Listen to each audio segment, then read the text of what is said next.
brought you by Silver Pumps and Motors. Top quality और consistent performance के लिए सिर्फ सिल्वर पंप्स नाम याद रखना. సీఎం రేవంత్ మంత్రి ఉత్తమ్ పై మాజీ మంత్రి హరీష్ రావు తీవ్ర విమర్శలు చేశారు.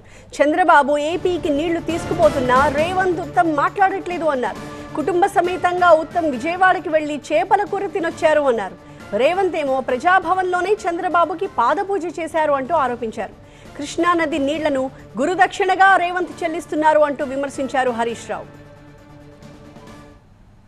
ఒకవైపు ఏమో కృష్ణానదిలో తన గురువు గారు చంద్రబాబు నాయుడు నీళ్ళన్నీ పట్టుకుపోయింది ఆంధ్రాకు.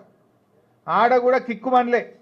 మీరు గమనించండి, మొన్న ఎప్పుడో చంద్రబాబు నాయుడు గారు నేను నీళ్ళు తీసుకుపోతా, గోదావరి నీళ్ళు బరాబర్ తీసుకుపోతా, మీరెవరు అడ్డుకోవడానికని మాట్లాడిండు. కనీసం రేవంత్ రెడ్డి అన్న మాట్లాడిండా? నీళ్ల మంత్రి ఉత్తమ్ కుమార్ రెడ్డి నోరిప్పిండా? ఎందుకంటే ఉత్తమ్ కుమార్ రెడ్డి పద్మావతి గారు విజయవాడకు పోయి చేపల పులుసు తినొచ్చారు చంద్రబాబు నాయుడు దగ్గర. రేవంత్ రెడ్డి ఏమో చంద్రబాబు నాయుడు ప్రజాభవన్కు పిలిచి ఈ మధ్య అడుగులకు మడుగులు వచ్చి ఆయనకు పాదపూజ చేసిండు. అందువల్ల మీకు అడిగే ధైర్యం లేదు, ప్రశ్నించే దమ్ము లేదు నీకు. ఉత్తమ్ కుమార్ రెడ్డి గారు కుటుంబ సమేతంగా పోయించిండు చంద్రబాబు నాయుడు గారి దగ్గర, మంచి భోజనం చేసి వచ్చిండు. రేవంత్ రెడ్డి గారేమో గురుదక్షిణ చెల్లిస్తుండు.